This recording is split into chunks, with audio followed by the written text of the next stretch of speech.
వచ్చేసింది దసరా వచ్చేసింది. నా ఫేవరెట్ పండగ అండి దసరా. ఇప్పుడైతే దుర్గమ్మ తల్లిని తీసుకొచ్చి మండపంలో ప్రతిష్ఠించారు.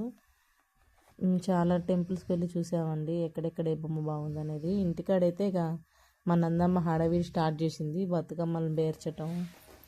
ఇంకా డైలీ అసలు వన్ డే ఒక్కరోజు వాన వచ్చింది, ఆ వాన వచ్చిన ఒక్కరోజు పెట్టలేదండి. ఇంకా మా డివిజన్లో డైలీ మేము ప్రతిరోజు డీజే తెచ్చుకొని ఇలా బతుకమ్మ పాటలు పెట్టుకొని మంచిగా బతుకమ్మ డ్యాన్స్లు వేస్తూ ఉంటామండి. మేము అందరం వేస్తాం.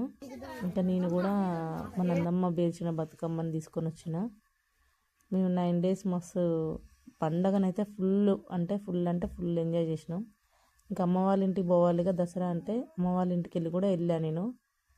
ఇక్కడ శివయ్యకి అమ్మ వాళ్ళ ఇంటి దగ్గర పెట్టిన అమ్మవారి దగ్గర శివయ్యకి నీలాభిషేకం చేస్తారనమాట.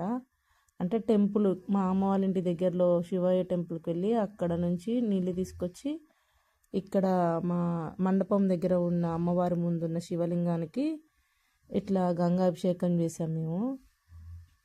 ఇంకా అంతేగా నందిక నేను మంచిగా దర్శనం చేసుకొని టెంపుల్కి వెళ్ళి ఇంటికి వచ్చాము. ఇంటికి వచ్చాక మేమందరం ఇట్లా సేమ్ అందరం ఒకేలాంటి చీరలు కొనుక్కొని స్టిచ్ చేసుకుంటాం. ప్రతి దసరాకి ఒక్కొక్క రకం కొనుక్కుంటాం. లాస్ట్ రోజు అండి నేను నందమ్మ ఇలా రెడీ అయ్యాము. పెద్ద పెద్ద బతుకమ్మలు చేసుకొని వచ్చాము. చాలా ఎంజాయ్ చేసామండి. నైట్ 2 దాకా డ్యాన్స్లు వేసినాం. ఏ పండగ అయినా సరే పండగ వచ్చిందంటే మనం అక్కడ ఉండాల్సిందే, అది అంతే.